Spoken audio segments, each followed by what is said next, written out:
नमस्कार साथियों, आपका फिर से बहुत बहुत स्वागत है अपने YouTube चैनल सिलेक्शन फार्मूला में। तो साथियों, जैसा कि आप स्क्रीन पर देख पा रहे हैं, आज का हमारा विषय रहेगा अफ्रीका महाद्वीप। साथियों, अफ्रीका महाद्वीप को एग्जाम के पॉइंट ऑफ व्यू से इस वीडियो में पूरा कवर कर दिया गया है। और इस आज ये वीडियो हमारा वर्ल्ड ज्योग्राफी का दूसरा वीडियो है। इससे पहले जो पहला वीडियो था उसमें पूरी तरह से एशिया महाद्वीप को कवर कर दिया गया था। एशिया महाद्वीप वाला वीडियो आपके लिए बहुत इंपॉर्टेंट है परीक्षा की दृष्टि से। अगर आपने साथियों वो वीडियो ना देखा हो तो चैनल पर जाके उसे विजिट कर सकते हैं। तो दोस्तों, देर न करते हुए आइए अपने वीडियो को शुरू करते हैं और सबसे पहले जानते हैं कि अफ्रीका महाद्वीप की ग्लोब पर अवस्थिति कहाँ है, कैसे स्थित है। ठीक है, तो साथियों, जैसे कि आप इस चित्र में देख रहे हैं, ये ग्लोब है और ये पूरी पृथ्वी है जो लगभग गोलाकार की है। ठीक है, अगर हम इसे थोड़ी देर के लिए बिल्कुल गोल मान लें और अगर इसे भूमध्य रेखा से या 0 डिग्री अक्षांश रेखा से आधा कर दें तो ऊपर हमारा उत्तरी गोलार्ध होता है साथियों, और नीचे होता है दक्षिणी गोलार्ध।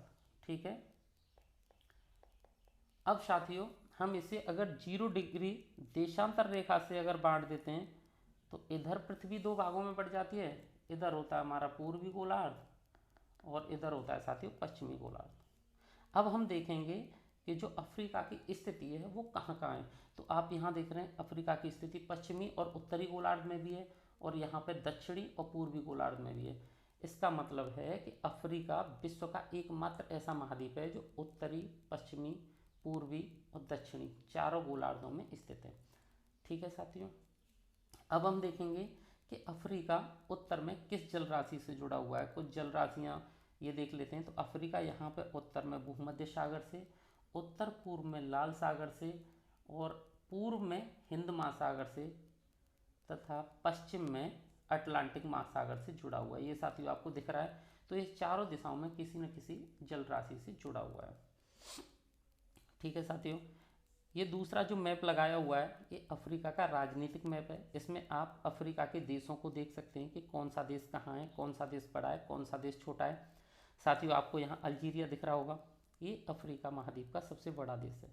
ठीक है, अफ्रीका महाद्वीप में करीब 54 कंट्रीज़ हैं, 54 देश हैं, उनमें से अल्जीरिया सबसे बड़ा है।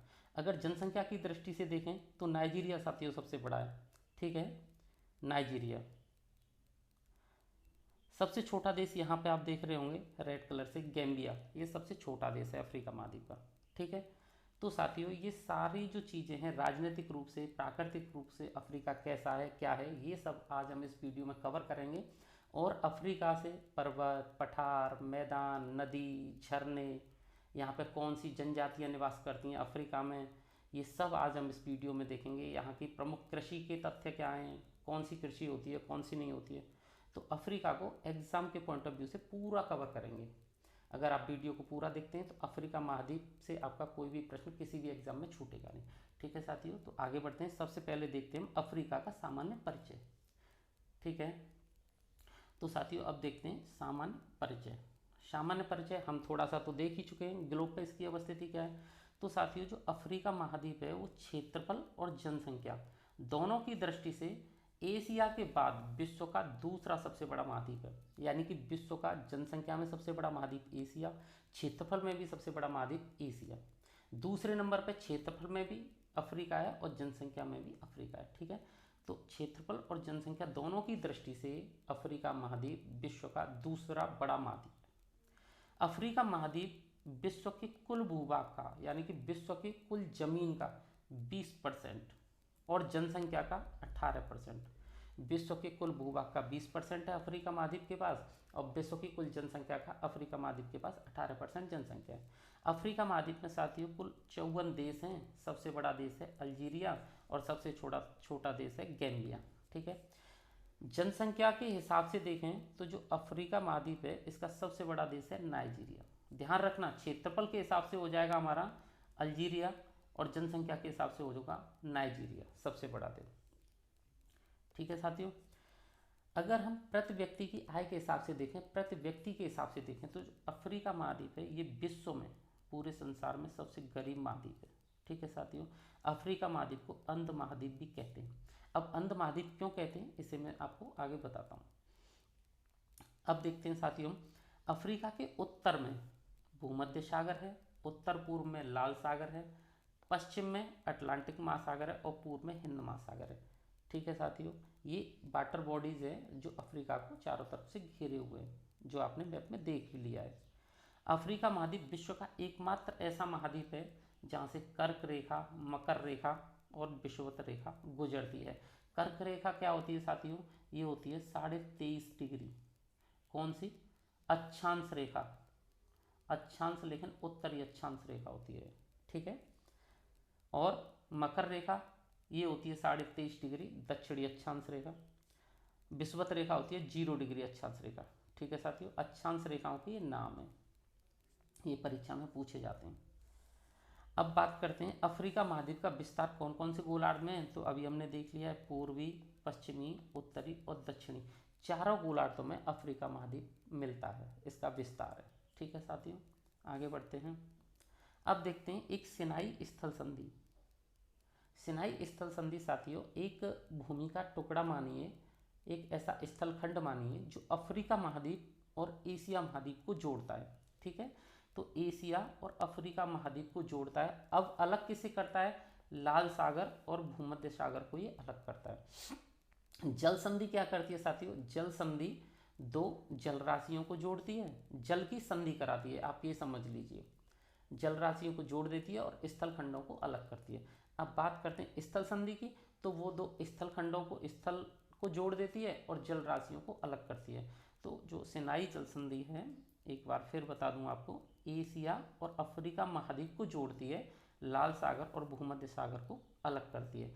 अब लाल सागर और भूमध्य सागर जब अलग हैं तो ट्रेड में बहुत दिक्कत आती है, बहुत घूम के आना पड़ता है। तो उन्हें जोड़ने के लिए सिनाई स्थल संधि पर एक नहर बना दी है, जिसे हम सुएज नहर कहते हैं साथियों। ठीक है, एक सुएज नहर बना दी है जो लाल सागर और भूमध्य सागर को जोड़ती है। तो सुएज नहर कहाँ पर है? सिनाई प्रायद्वीप पर है। ठीक है, तो साथियों जो सुएज नहर है उसमें भूमध्य सागर के तट को क्या कहते हैं? Port Said. और लाल सागर पे जो उसका तट है उसे कहते हैं पोर्ट सुएज, या सुएज बंदरगाह। ठीक है, ये उनके बंदरगाहों के नाम है। अफ्रीका को यूरोप से कौन अलग करता है? अफ्रीका महाद्वीप को यूरोप महाद्वीप से तो एक जल संधि है जिब्राल्टर जल संधि, ये अलग करती है। अफ्रीका महाद्वीप में साथियों अधिकतर पठार मिलेंगे आपको और मरुस्थल मिलेंगे। ठीक है, इसीलिए इसे पठारों व मरुस्थलों का महाद्वीप कहते हैं। पठारों से, पर्वतों से जो नदियाँ निकलती हैं साथियों, यहाँ पे ज़्यादातर पठार, ऊंची नीची भूमि है, तो ये यहाँ की जो नदियाँ हैं ना वो बहुत ऊपर से गिरती हैं, तो अफ्रीका महाद्वीप में बहुत सारे जलप्रपात बनते हैं। ठीक है, ये भी आप याद रखना। अफ्रीका के उत्तरी क्षेत्र में विश्व का सबसे बड़ा मरुस्थल सहारा मरुस्थल है और दक्षिणी क्षेत्र में कालाहारी मरुस्थल है। ठीक है साथियों, अभी हम जो भी फैक्ट पढ़ रहे हैं इन सारे फैक्ट को मैप पर भी देखेंगे। आप चिंता न करें, कुछ भी ऐसा नहीं होगा जो आपको समझ में ना आए। मैप पर देखने से सारी चीज़ें समझ में आएंगी, लेकिन जैसे जैसे जिसका नंबर आएगा हम देखेंगे अफ्रीका के मैदान, मरुस्थल, सब एक एक चीज़ मैप पर देखेंगे। ठीक है साथियों, आगे बढ़ते हैं। हम आगे है सहारा मरुस्थल। सहारा मरुस्थल कैसा मरुस्थल है देखते हैं। तो सहारा मरुस्थल साथियों, सहारा मरुस्थल के दक्षिण में एक अर्ध शुष्क क्षेत्र मिलता है, अर्ध शुष्क प्रदेश मिलता है जिसे हम साहेल कहते हैं। तो जो साहेल है साथियों, यहाँ पे थोड़ी बड़ी घास वगैरह, छोटे मोटी झाड़ियाँ और ये सब पाया जाता है। लेकिन अब क्या होता है, सहारा मरुस्थल में रहने वाले लोग और इधर उधर के लोग ज़्यादातर साहिल का यूज करते हैं, और इसकी वनस्पति को धीरे धीरे नुकसान कर रहे हैं, खराब कर रहे हैं। तो क्या हो रहा है कि जो सहारा मरुस्थल है वो साहिल के दुरुपयोग होने के कारण धीरे धीरे दक्षिण की ओर विस्तार कर रहा है। जो सहारा मरुस्थल है दक्षिण की ओर बढ़ता ही जा रहा है। ठीक है साथियों, और ये करीब कितने देशों में? अभी भी 11 देशों में सहारा मरुस्थल। अफ्रीका महाद्वीप में महान भ्रंश घाटी या ग्रेट रिफ्ट वैली स्थित है। सीधा प्रश्न आ जाता है, ग्रेट रिफ्ट वैली कहाँ स्थित है? तो अफ्रीका महाद्वीप। ठीक है साथियों, अफ्रीका महाद्वीप को मानव की उत्पत्ति का केंद्र माना जाता है। मानव का पालना, यानी कि मानव सबसे पहले कौन से महाद्वीप में आया, कहाँ से इसकी शुरुआत हुई, तो अफ्रीका महाद्वीप माना जाता है मानव की उत्पत्ति का केंद्र। अगर कोई पूछ ले सभ्यता का केंद्र या मानव सभ्यता का केंद्र, तो साथियों आपको एशिया महाद्वीप लगाना है। ठीक है, आगे बढ़ते हैं। अब हम देखते हैं अफ्रीका महाद्वीप की ग्लोब पर स्थिति। वैसे तो मैं समझा चुका हूँ, लेकिन आप यहाँ उसे और अच्छे से देख सकते हैं। ये ग्लोब पे जो चित्र है वो बना हुआ है। तो साथियों मैं बता रहा हूँ आपको कि यहाँ हमने 0 डिग्री विषुवत रेखा खींच दी। ठीक है, ये हमारी विषुवत रेखा है, अक्षांश रेखा, 0 डिग्री अक्षांश रेखा। जब हमने ये बना दी तो दो गोलार्ध हो गए, ऊपर वाला गोलार्ध हो गया उत्तरी गोलार्ध, नीचे वाला दक्षिणी गोलार्ध। तो इसकी स्थिति हम देख चुके हैं, इसकी स्थिति उत्तरी पूर्वी, उत्तरी पश्चिमी, उत्तरी पूर्वी, दक्षिणी पश्चिमी, दक्षिणी पूर्वी, चारों गोलार्धों में मिलती है। ठीक है, अफ्रीका की जो स्थिति है वो चारों गोलार्धों में है। यहाँ से कर्क रेखा 23.5 डिग्री उत्तरी अक्षांश और मकर रेखा 23.5 डिग्री दक्षिणी अक्षांश गुजरती हैं, और यहीं से 0 डिग्री अक्षांश विषुवत रेखा भी गुजरती है। तो अफ्रीका महाद्वीप से कर्क रेखा, मकर रेखा और विषुवत रेखा तीनों गुजरती हैं। अफ्रीका महाद्वीप चारों गोलार्धों में स्थित है। अफ्रीका महाद्वीप के उत्तर में साथियों भूमध्य सागर और उत्तर पूर्व में लाल सागर स्थित है। अफ्रीका महाद्वीप के पूर्व में हिंद महासागर और पश्चिम में साथियों यहाँ पे अटलांटिक महासागर, ठीक है, अटलांटिक महासागर स्थित है। ठीक है, आप इतना समझ लीजिए। अब इसके बाद आप ये समझ लीजिए कि जो ये है हमारा एशिया महाद्वीप का भाग और यहाँ है हमारा अफ्रीका महाद्वीप।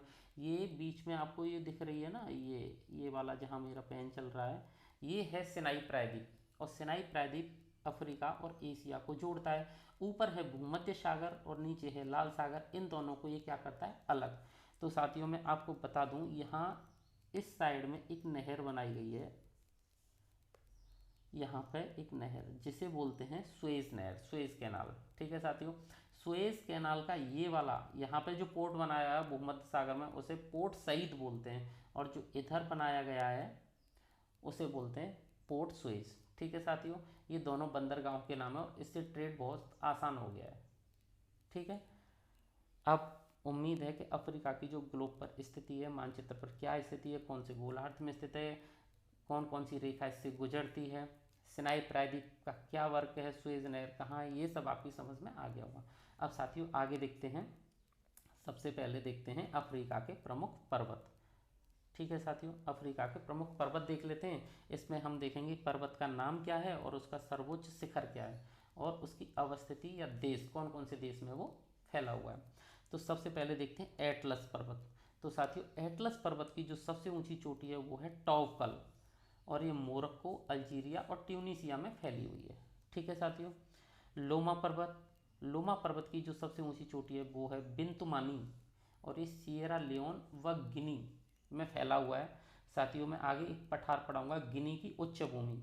तो गिनी की उच्च भूमि का ही एक भाग है लोमा पर्वत, ये गिनी की उच्च भूमि पे ही मिलता है। ठीक है, आगे सब समझा दूंगा।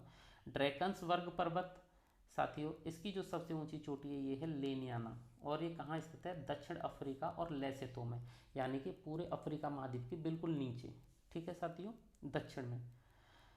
किलिमंजारो पर्वत, ये किलिमंजारो, इसका सर्वोच्च शिखर भी किलिमंजारो और ये तंजानिया में स्थित है। ठीक है साथियों, केन्या पर्वत, ये इसकी सबसे ऊंची चोटी भी केन्या पर्वत ही है, और ये कहाँ है, केन्या में स्थित। एक है साथियों रूवेंजोरी पर्वत, पर्वत समूह भी बोलते हैं इसे, इसमें कई सारी चोटियाँ हैं।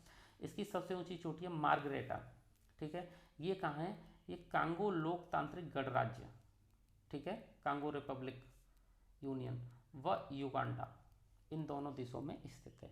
ये हमारे अफ्रीका के मुख्य पर्वत थे जिनके बारे में हमने सर्वोच्च शिखर अच्छे से सीख लिए और उनकी देशों में कौन कौन से देशों में अवस्थिति जान ली।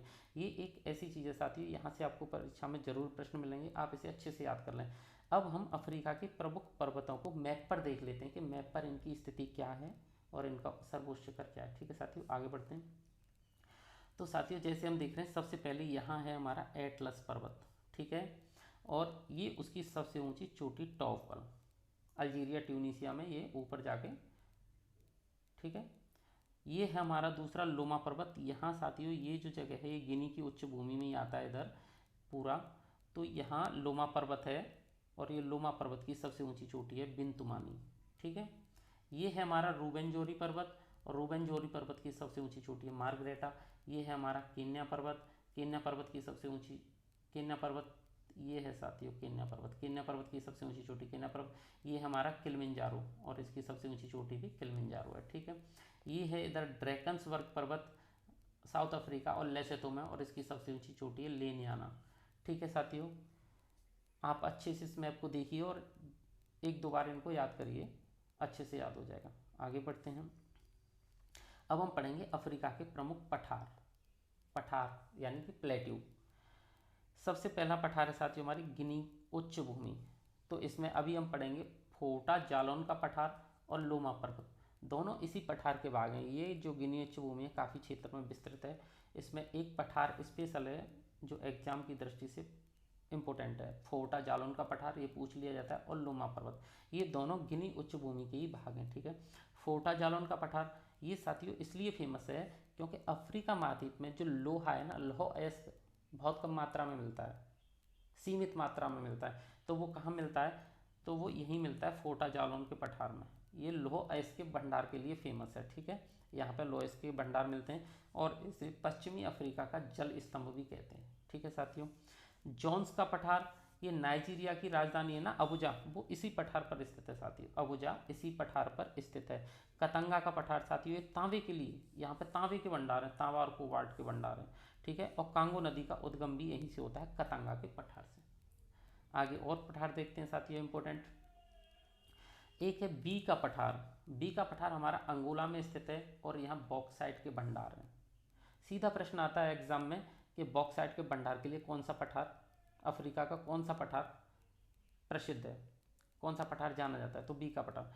बृहत्कारु का पठार ये साथियों दक्षिण अफ्रीका में स्थित है और दक्षिण अफ्रीका सोने के लिए सबसे ज़्यादा फेमस है साथियों। सोना, हीरा, प्लेटिनम और कोयला ये बृहत्कारु के पठार से मिलते हैं, इसके भंडार पाए जाते हैं।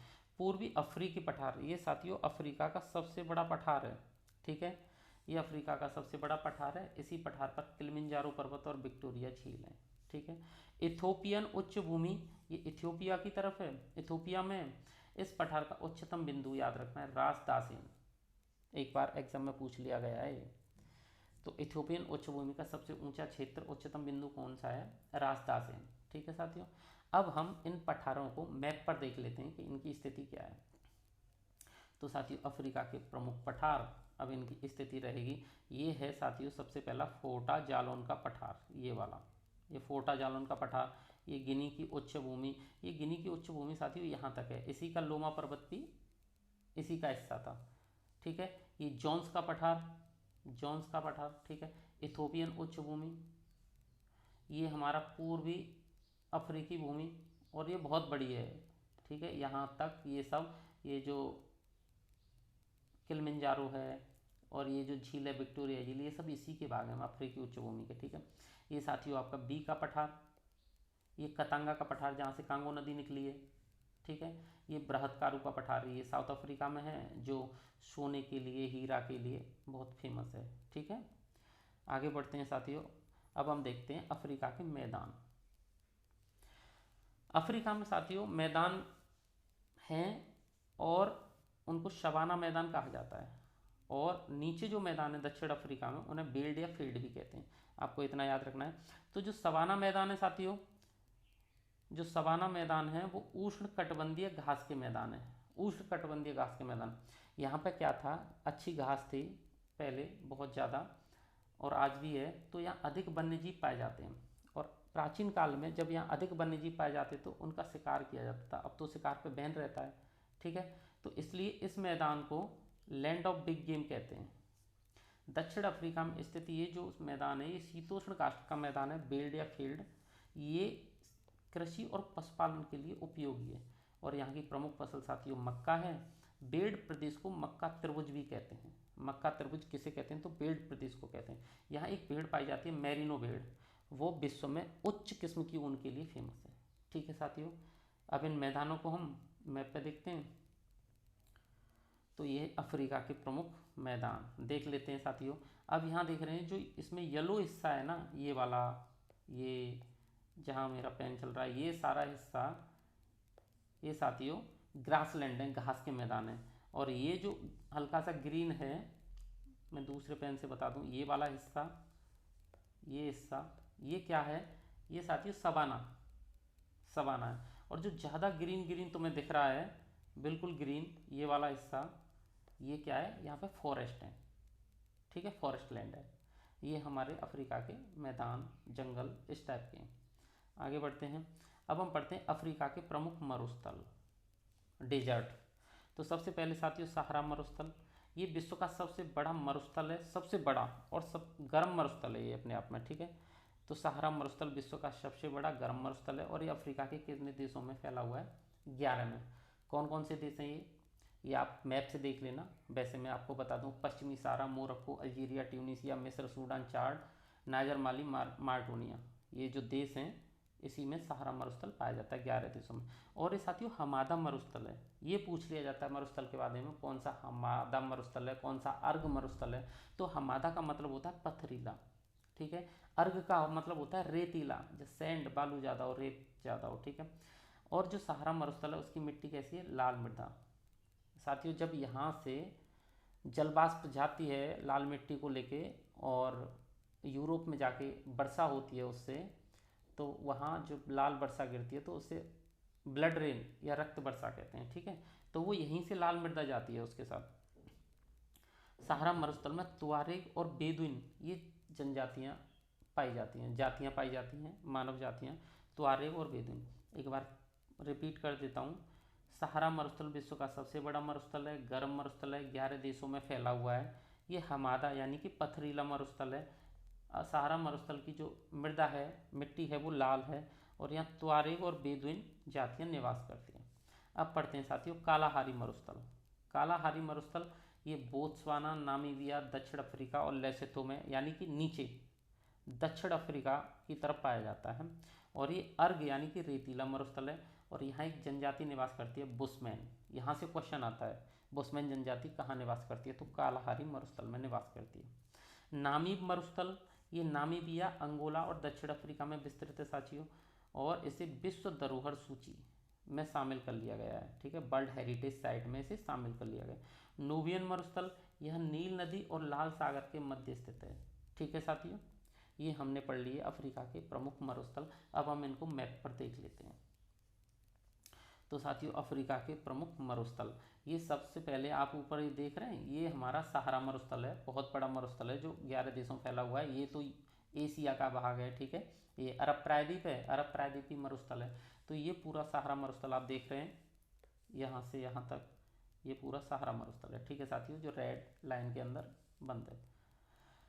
अब नीचे देखते हैं तो नीचे आपको दिख रहा है कालाहारी मरुस्थल है और ये जो इधर इतना सा है, ठीक है साथियों। यहाँ पे ये जो कलर है एक्सट्रीम डेजर्ट, यहाँ ज़्यादा मरुस्थल है एकदम, यहाँ थोड़ा सा कम हो गया है, हल्का हल्का हो गया है, तो यहाँ तो एक्सट्रीम डेजर्ट है। और ये भी मरुस्थल है लेकिन यहाँ थोड़ा सा मरुस्थल कम हो गया है यहाँ ऊपर के कंपेयर में। तो सहारा मरुस्थल, कालाहारी मरुस्थल, ये हमारे प्रमुख मरुस्थल हैं अफ्रीका के, ठीक है साथियों। नामीब मरुस्थल, नूबियन मरुस्थल, या पढ़ लेना अच्छे से।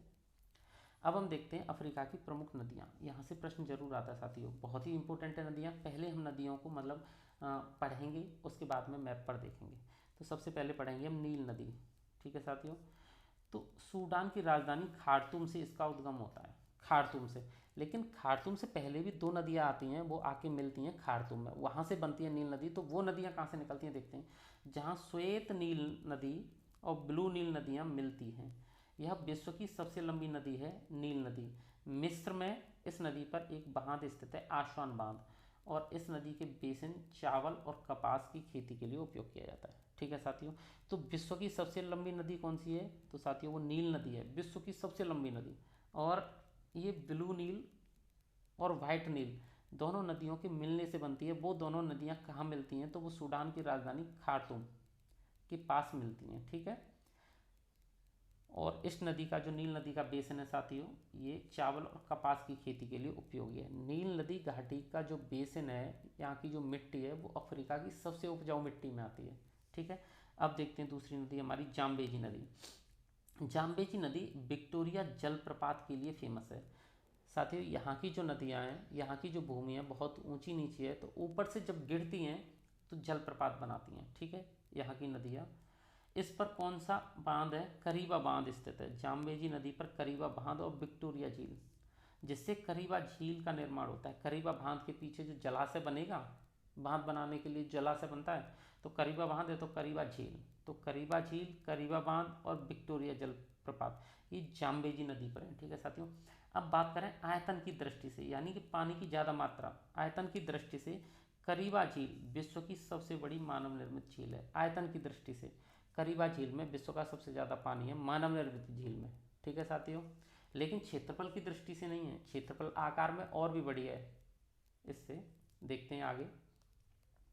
तो साथियों अब पढ़ेंगे कांगो नदी, जो अफ्रीका की बहुत ही प्रमुख नदी है, जहाँ से एग्जाम में क्वेश्चन ज़्यादातर देखने को मिलते हैं। यह विश्व की सबसे गहरी नदी है। कांगो नदी विश्व की सबसे गहरी है और अमेजन नदी के बाद दूसरी सबसे बड़ी नदी है।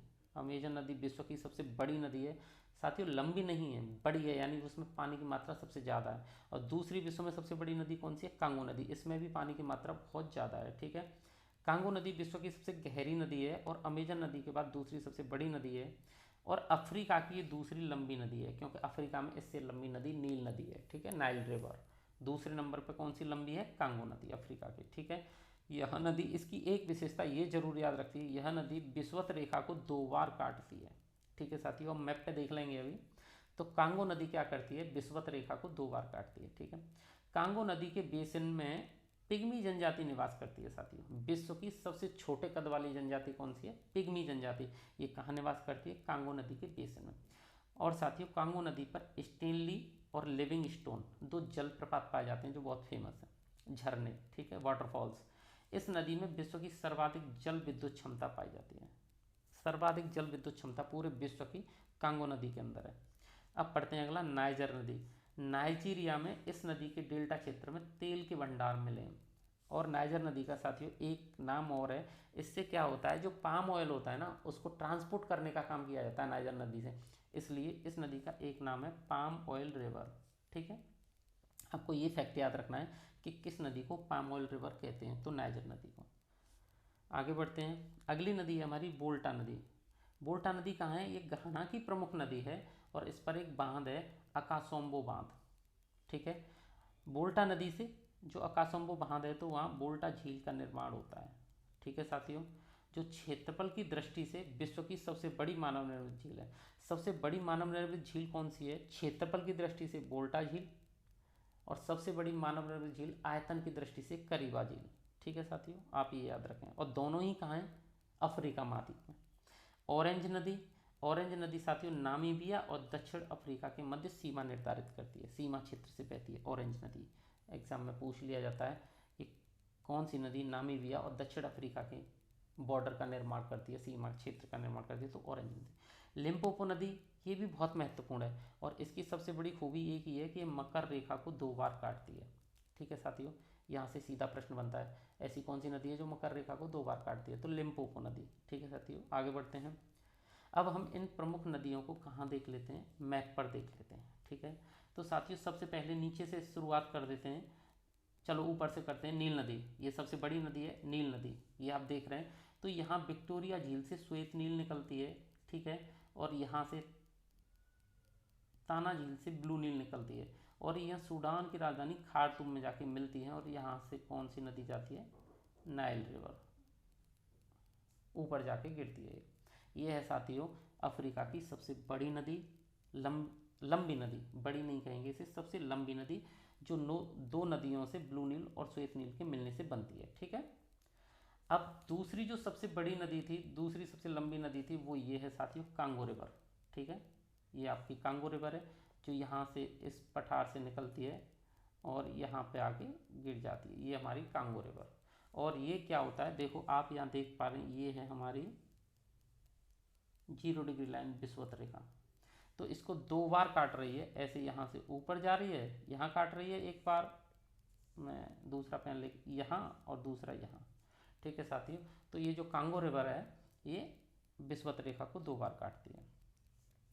अब बात करते हैं लिम्पोपो नदी। लिम्पोपो नदी इसलिए महत्वपूर्ण है, ये ऐसे है साथियों, यहाँ से निकली है और इधर यहाँ पानी में आके गिर जाती है।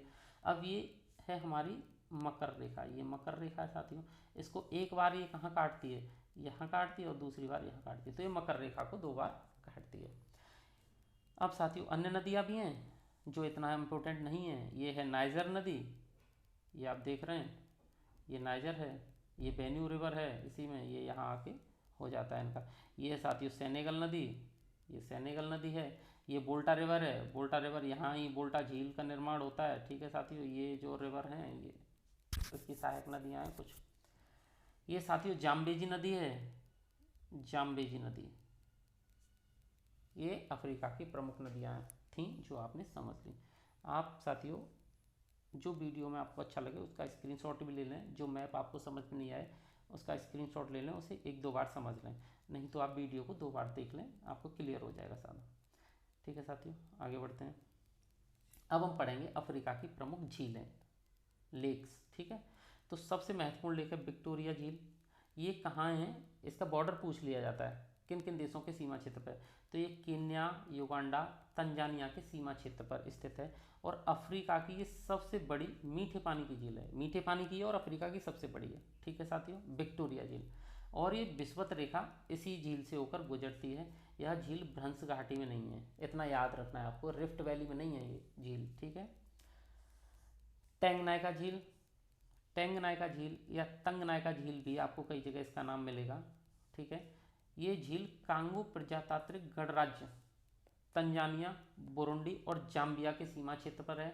यह विश्व की सबसे लंबी झील है, विश्व की सबसे लंबी झील टैंगनाइका झील, दूसरी सबसे गहरी झील है, क्योंकि पहली झील गहरी सबसे विश्व की वो कहाँ थी, एशिया में बैकाल झील, शायद रूस में। ठीक है साथियों, तो टैंगनाइका झील विश्व की दूसरी सबसे गहरी झील है। एक बार इस झीलों के बारे में थोड़ा सा रिपीट कर देता हूँ जल्दी से।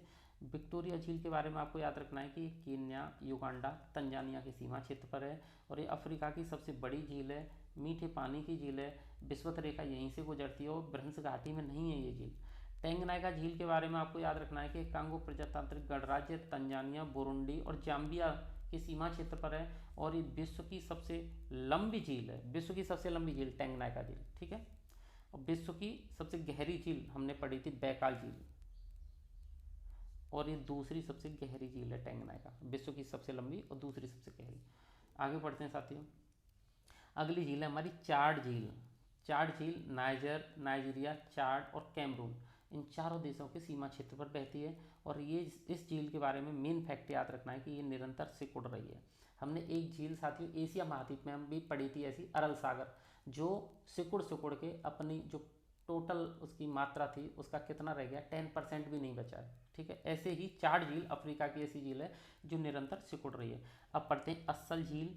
यह झील जिबूती में स्थित लवणीय झील है और इसका जो इम्पोर्टेंट फैक्ट है वो ये है कि अफ्रीका का निम्नतम जो बिंदु है, नीचा बिंदु सबसे, वो अस्सल झील के अंदर है। ठीक है, अस्सल झील है वो। अब पढ़ते हैं ताना झील। ताना झील इथोपिया की उच्च भूमि पर स्थित है, अभी हमने देखा था जब हम नाइल रिवर पढ़ रहे थे, और ब्लू नील का उद्गम इसी झील से होता है। ठीक है साथियों, बोल्टा झील ये घाना में स्थित है और 0 डिग्री देशांतर रेखा इसी झील से होकर गुजरती है। एक बार जल्दी से रिपीट कर देता हूँ इनके इंपोर्टेंट फैक्ट को। जो चाड झील है इसका बस इतना याद रखा है, अफ्रीका में निरंतर सिकुड़ रही है ये झील, अफ्रीका महाद्वीप की निरंतर सिकुड़ने वाली झील चाड झील। अस्सल झील क्या है, इसमें अफ्रीका महाद्वीप का निम्नतम बिंदु है, क्या है, निम्नतम बिंदु। ठीक है, ताना झील इससे ब्लू नील निकलती है, ब्लू नील का उद्गम होता है। बोल्टा झील इससे 0 डिग्री देशांतर रेखा गुजरती है। ठीक है साथियों, आगे बढ़ते हैं। अब अफ्रीका की प्रमुख झीलों को हम मैप पर देख लेते हैं। ठीक है साथियों, अफ्रीका की प्रमुख झीलें तो आप यहाँ देख रहे हैं, ये है बोल्टा झील। मैं दूसरा पेन ले लेता हूँ कोई, यहाँ पे ये जो झील है ये है बोल्टा झील। ठीक है साथियों, ये है चाड झील जो निरंतर सिकुड़ रही है, ये नसीर झील है यहाँ ऊपर। ठीक है, ये ताना झील है, ताना या टाना झील भी बोल देते हैं इसे। ये तुर्काना है, तुर्काना झील, ये ग्रेट रिफ्ट वैली में आती है। ग्रेट रिफ्ट वैली में साथियों ये नहीं आती विक्टोरिया झील, ये ग्रेट रिफ्ट वैली से बाहर है। टैंगनाइका झील ये है जो विश्व की सबसे लंबी और दूसरी सबसे गहरी है, ये मलावी झील है साथियों। और एक करीबा झील है जो मानव निर्मित झील है, अभी हम पढ़ चुके हैं इसके बारे में सब कुछ। ठीक है, अब हम आगे बढ़ते हैं और अब अफ्रीका महाद्वीप की कृषि से संबंधित कुछ प्रमुख तथ्यों को देख लेते हैं कि अफ्रीका महाद्वीप में कौन कौन सी कृषि होती है, किसके लिए फेमस है, इसका कौन सा एरिया किस खेती के लिए जाना जाता है। तो साथियों अफ्रीका महाद्वीप की जो सर्वाधिक उपजाऊ भूमि है वो या तो नील नदी घाटी में है या सवाना घास भूमि में है। ठीक है, सवाना घास भूमि वाला एरिया और नील नदी घाटी वाला एरिया, सवाना घास भूमि वाला जो एरिया है वो सबसे ज़्यादा फर्टिलाइज है, उपजाऊ है अफ्रीका महाद्वीप का। अफ्रीका महाद्वीप में आपको ये अच्छा फैक्ट है, याद रखना है, खाद्यान्न फसलों से ज़्यादा नकदी फसलों को कृषि की जाती है। ठीक है साथियों।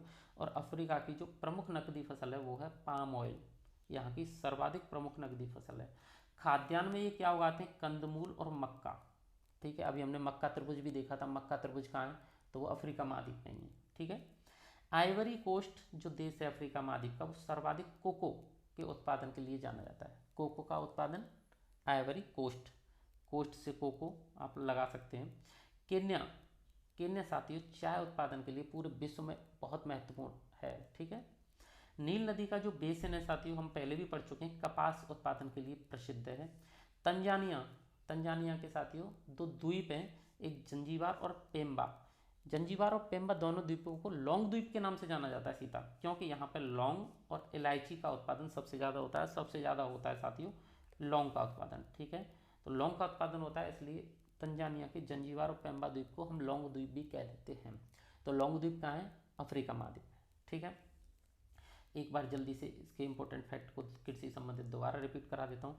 अफ्रीका महाद्वीप की सबसे उपजाऊ जो भूमि है वो नील नदी घाटी और शबाना घास भूमि है। यहाँ पर खाद्यान्न फसलों से ज़्यादा नकदी फसलें की जाती हैं। प्रमुख नकदी फसल यहाँ की पाम ऑयल है। यहाँ पर खाद्यान्न में कंदमूल और मक्का को उगाया जाता है। आइवरी कोस्ट में कोको का उत्पादन सर्वाधिक किया जाता है, सर्वाधिक उत्पादन करने वाला देश है विश्व का। केन्या चाय के लिए बहुत महत्वपूर्ण स्थान रखती है, सबसे ज़्यादा चाय होती है यहाँ पे। नील नदी कपास के बेसिन, नील नदी के बेसिन में कपास का उत्पादन सबसे ज़्यादा किया जाता है। और लौंग, जंजीबार और पेम्बा द्वीप जो तंजानिया के हैं इसके लिए फेमस है। ठीक है साथियों, आगे बढ़ते हैं। अब अफ्रीका के प्रमुख खनिज और उद्योग देख लेते हैं कि कौन कौन सा खनिज यहाँ सबसे ज़्यादा मिलता है। तो साथियों अफ्रीका में हीरा, प्लेटिनम, कोबाल्ट और क्रोमियम जैसी बहुमूल्य धातुओं के बृहद भंडार हैं। हीरा, प्लेटिनम, कोबाल्ट, क्रोमियम ये बहुत बहुमूल्य धातु हैं, इनके बृहद भंडार हैं, बहुत ज़्यादा मिलती हैं ये धातुएं अफ्रीका महाद्वीप में। लेकिन इसके बावजूद भी गरीब अफ्रीका महाद्वीप, उसके लिए बहुत सारे रीजन हैं। वहाँ की राजनीति, लोकतांत्रिक न होना, अभी भी तानाशाही चलना, भ्रष्टाचार बहुत ज़्यादा होना, ठीक है, टेक्निकली बहुत पिछड़ा हुआ होना, डेवलपमेंट बहुत कम हुआ है, ये सारी चीज़ें हैं जो अफ्रीका को अभी भी पीछे धकेलती हैं और अफ्रीका अभी भी अंध महाद्वीप माना जाता है। ठीक है। इस महाद्वीप में हीरा, प्लेटिनम, कोबाल्ट और क्रोमियम, ये साथियों हीरा, प्लेटिनम, कोबाल्ट और क्रोमियम बहुत ही बहुमूल्य धातु हैं। ये सबसे ज़्यादा भंडार अफ्रीका महाद्वीप में विश्व में। लेकिन इसमें कुछ चीज़ें ऐसी भी हैं जो कम मिलती हैं। तो कोयला और लौह अयस्क यहाँ पे सीमित भंडार हैं साथियों। ये जो लौह अयस्क है ना, इसके सीमित भंडार, इसका कम मिलना, जब ये चीज़ कहीं कम मिलती है तो उसे निकालने में खर्चा ज़्यादा होना, तो लोहा ही डेवलपमेंट का बहुत बड़ा आधार है। इसलिए भी एक कारण है ये भी कि अफ्रीका महाद्वीप थोड़ा सा कम डेवलप है। इस महाद्वीप में सोने का सर्वाधिक जो उत्पादन है वो दक्षिण अफ्रीका से होता है। और दक्षिण अफ्रीका में एक जगह है साथियों जोहान्सबर्ग, जो स्वर्ण खनन हेतु तो विश्व प्रसिद्ध है। ठीक है। लीबिया का त्रिपोली ये राजधानी भी है। ट्यूनीसिया का ट्यूनिस और अल्जीरिया का अल्जियर्स, ये तीनों जो बंदरगाह हैं, तीनों जो मुख्य स्थान हैं, ये पेट्रोलियम निर्यात के लिए महत्वपूर्ण है।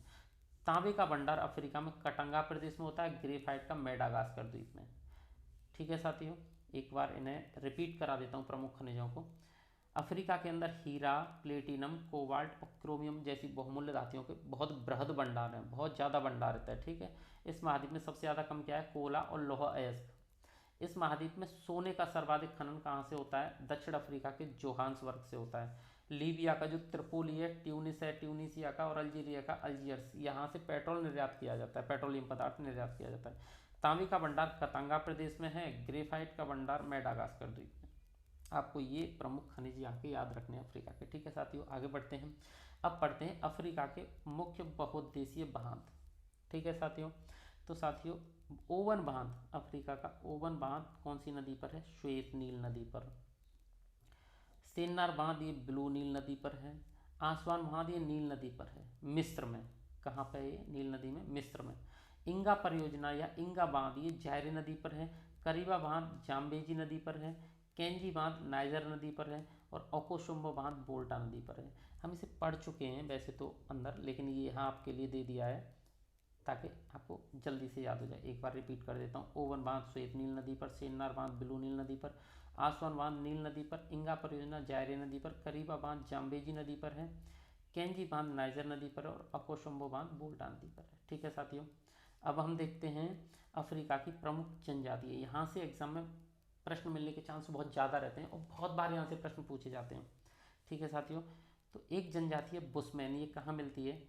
कालाहारी मरुस्थल में मिलती है, नीचे दक्षिण अफ्रीका की तरफ। पिग्मी जनजाति कांगो नदी के बेसिन में मिलती है, ये विश्व की कैसी जनजाति है? सबसे छोटे कद वाली जनजाति। बद्दू जनजाति ये सहारा मरुस्थल में मिलती है। मसाई जनजाति ये पूर्वी अफ्रीका केन्या की तरफ मिलती है। ओरोमो जनजाति कहाँ मिलती है? इथियोपिया में मिलती है। और नुबा जनजाति सूडान में मिलती है। ठीक है साथियों, एक बार जल्दी से रिपीट कर देता हूँ। बुशमैन कालाहारी मरुस्थल में मिलती है। Pygmy Congo basin. बद्दू सहारा मरुस्थल। मसाई जनजाति पूर्वी अफ्रीका में। ओरोमो इथियोपिया में। और नुबा सूडान में। ये साथियों जनजातियाँ मिलती हैं। आगे बढ़ते हैं। तो साथियों आज की क्लास हमारी यहीं फिनिश होती है, जिसमें हमने पर्वत, पठार, मैदान, जनजातियाँ, कृषि, खनिज, अफ्रीका महाद्वीप का एग्जाम की पॉइंट ऑफ व्यू से सारे पॉइंट्स को कवर कर लिया है। अगर साथियों आपको ये वीडियो कंटेंट पसंद आया हो तो चैनल को सब्सक्राइब करें, लाइक करें और शेयर करें। धन्यवाद साथियों।